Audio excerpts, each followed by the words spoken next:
Some families are born from love. Others are constructed for purposes that have nothing to do with motherhood. What I'm about to tell you will shatter everything you think you know about celebrity families, about adoption, and about what really happens when the cameras stop rolling and the world stops watching. Before I reveal the truth about growing up as Beyonce's hidden daughter, I want to know where you're watching from. Comment below and let us know your location. It's important to understand how far this truth needs to travel, because there are systems in place to make sure stories like mine never reach the people who need to hear them.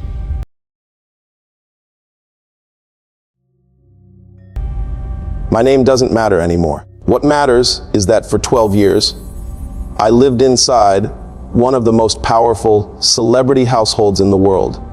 And what I experienced there wasn't childhood. It was preparation.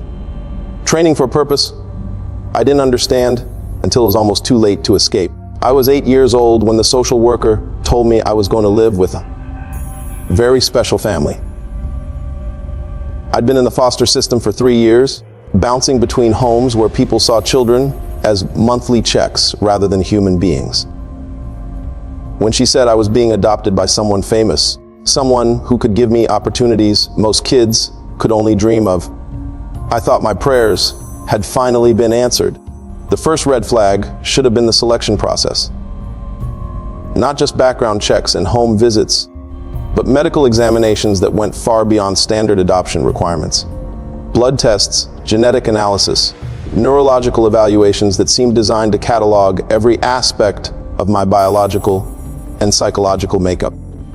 We want to make sure you're healthy, the caseworker explained when I asked why I needed so many doctor visits. Your new family has very high standards for the children they welcome into their home. High standards. That phrase would haunt me for the next 12 years. The day I met Beyonce, she was exactly what you'd expect. Radiant, warm, speaking to me in the honey. Smooth voice that had captivated millions. She knelt down to my eye level in the marble foyer of her Houston mansion and smiled with perfect white teeth. Welcome home, baby girl, she said, taking my small hands in hers. We've been waiting for someone just like you, just like me. Another phrase that would take on sinister meaning as the years passed. The early months were everything a traumatized foster child could hope for. Designer clothes, private tutors, trips to recording studios, where I watched the woman I was learning to call Mama create music that moved the world. I had my own suite of rooms, more toys than I could play with, and seemingly unlimited access to anything I wanted. Except other children. You don't need friends your age. Beyonce explained when I asked about attending regular school or joining activities where I might meet kids from outside the family. You have everything you need right here. Besides, most children wouldn't understand your unique situation. My unique situation. By age 10, I was beginning to understand what that meant. The tutoring wasn't just academic. Alongside math and literature, I received instruction in things that seemed strange for a child. Voice modulation techniques that went far beyond singing lessons. Meditation practices that involved staring into mirrors until my reflection seemed to move independently. Dietary restrictions that eliminated foods containing what my instructors called frequency disruptors. Your voice is a gift. Beyonce told me during one of our private sessions in the sound-proofed studio beneath the house. But gifts require discipline to develop properly. Trust the process, baby girl. Trust Mama. I wanted to trust her. Despite the isolation, despite the strange lessons, despite the growing sense that something wasn't quite normal about my adoption, I desperately wanted to believe that this powerful, beautiful woman actually loved me as a daughter.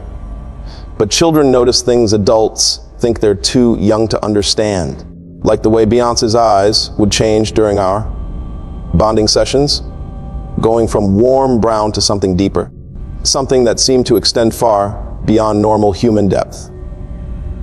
Like the way she spoke to me in harmonics during these moments, her voice carrying overtones that made my vision blur and my thoughts feel fuzzy.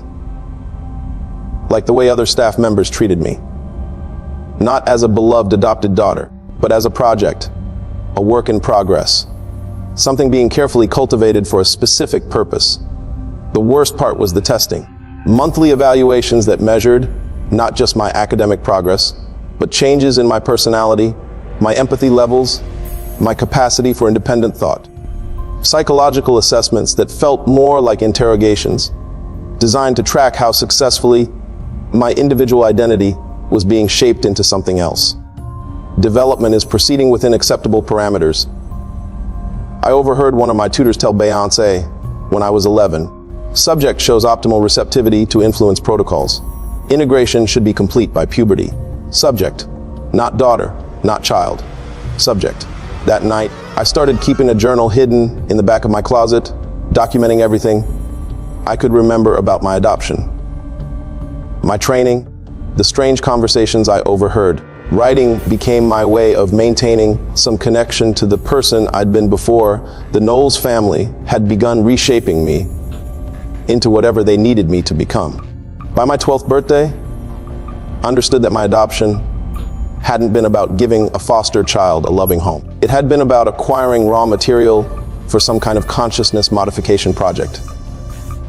Every lesson, every restriction, every moment of isolation had been designed to break down my individual identity and replace it with something that would serve the family's purposes. But I still didn't understand what those purposes were until the night Beyonce showed me the room. "You're old enough now," she said, leading me through passages in the mansion I'd never seen before. "Old enough to understand your true role in this family." The hidden elevator descended far deeper than should have been possible given the house's foundation. When the doors opened, I stepped into a space that defied architectural logic. Circular walls covered in symbols that seemed to pulse with their own light.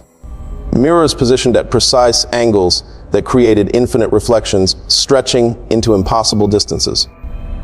At the center of the room stood an altar made from black stone, surrounded by candles arranged in geometric patterns I recognized from my meditation training.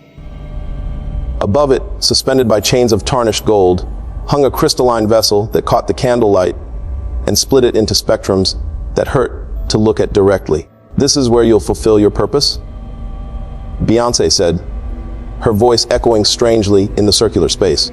"Where you'll become what you were always meant to be." "What am I meant to be?" I whispered, though part of me already dreaded the answer. "A vessel, a bridge between human consciousness and something far greater." The adoption, the training, the isolation, all of it was preparation for this moment. She gestured toward the altar, and I noticed for the first time the black stone was carved with channels, like gutters designed to collect and direct flowing liquid. "Your biological parents weren't chosen randomly," she continued. "Your genetic markers, your psychological profile, your neuroplasticity, everything was evaluated to ensure optimal compatibility with consciousness transfer protocols." The room began to spin, or maybe I was spinning, as the full scope of what she was telling me sank in. I hadn't been rescued from the foster system.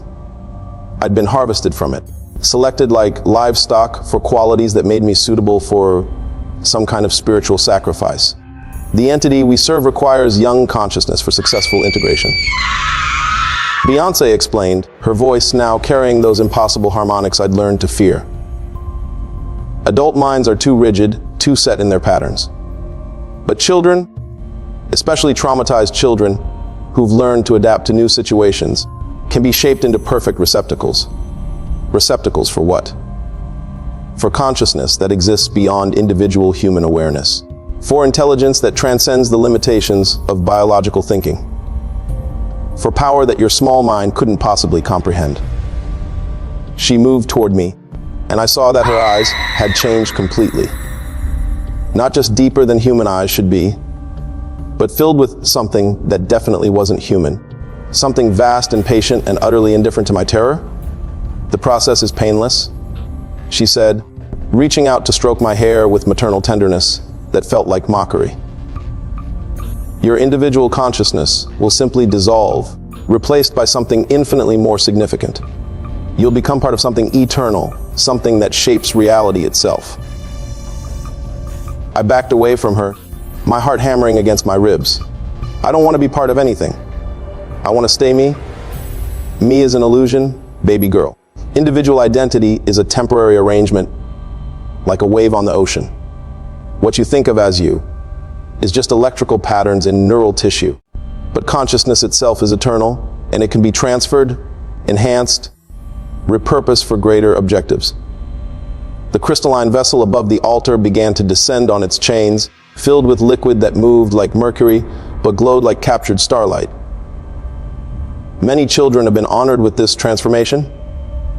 Beyonce continued. Celebrity families throughout the entertainment industry have participated in consciousness transfer ceremonies for decades. It's how we maintain our connection to the source of our power, our creativity, our influence.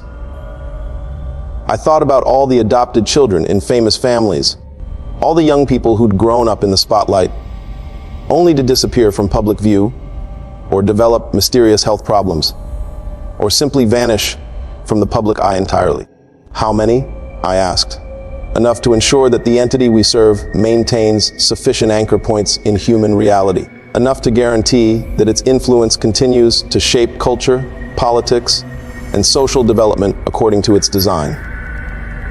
The vessel was only a few feet above the altar now, its contents swirling with patterns that seemed to pull at something deep inside my chest. Lie down, Beyonce commanded, her voice now carrying overtones that tried to bypass my conscious will and speak directly to my nervous system. Accept your purpose. Embrace your transformation. I should have obeyed. 12 years of conditioning, isolation, and psychological manipulation had been designed to ensure that this moment would proceed without resistance. But something in me, some core of individual identity that had survived despite all their efforts, refused to surrender. Instead of lying on the altar, I ran. Not toward the elevator, which I knew would be controlled by the same systems that had brought me here, but toward one of the mirrors. If the reflections really did extend into impossible distances, maybe they also extended into impossible spaces. I hit the mirror at full speed, expecting to crash into solid glass. Instead, I passed through it like diving into cold water, emerging into a corridor that definitely hadn't existed moments before. Behind me, I could hear Beyonce screaming with a voice that belonged to something much larger than her human body. But I didn't stop running until I reached a staircase that led up into ordinary reality, emerging through a hidden panel in the main house's library. The next few hours were a blur of frantic packing and desperate planning. I couldn't call the police, who would believe that one of the world's most beloved celebrities was involved in supernatural consciousness harvesting. I couldn't contact social services. They'd been complicit in my original placement. Instead, I did the only thing I could think of. I activated the emergency beacon that every foster child learns about, but hopes never to need, the direct line to advocates who specialize in removing children from dangerous situations without involving official channels that might be compromised. The response was faster than I'd expected. Within 2 hours, a woman named Victoria Thorne arrived at the mansion's service entrance, claiming to be delivering catering equipment. She had the kind of forgettable face that suggested extensive training in remaining invisible. And when she spoke, her voice carried the quiet authority of someone who'd extracted children from worse situations than mine. We've been monitoring unusual adoption patterns in celebrity families for 18 months. She explained as we moved through the mansion's corridors, avoiding security cameras and motion sensors with practiced precision. Your case flagged multiple concerns in our database. What kind of concerns? Medical requirements that go beyond standard health screening, psychological testing designed to identify specific trauma responses, genetic analysis that focuses on neuroplasticity rather than hereditary disease markers. She paused outside my bedroom door. Pack light. We have maybe 30 minutes before they realize you're missing. As I gathered the few possessions that felt truly mine,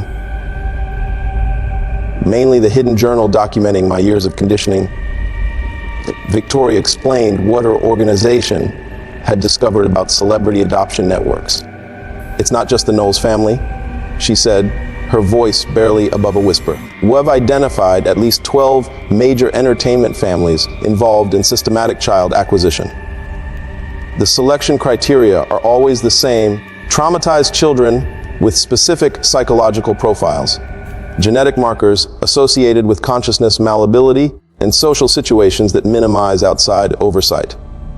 My hands shook as I packed the journal that contained 4 years of observations about my training. Every strange lesson, every psychological evaluation, every moment when Beyonce's eyes had gone deeper than human eyes should go. What happens to the children who don't escape? Victoria's expression darkened. Officially, they disappear from public view, usually around puberty. Privately, we think they undergo some kind of consciousness modification procedure that leaves them functional, but fundamentally altered. She showed me photos on a secure tablet. Young people I recognized from entertainment industry events, adopted children of famous families who'd been prominent in their early teens, but had vanished from public life despite their families'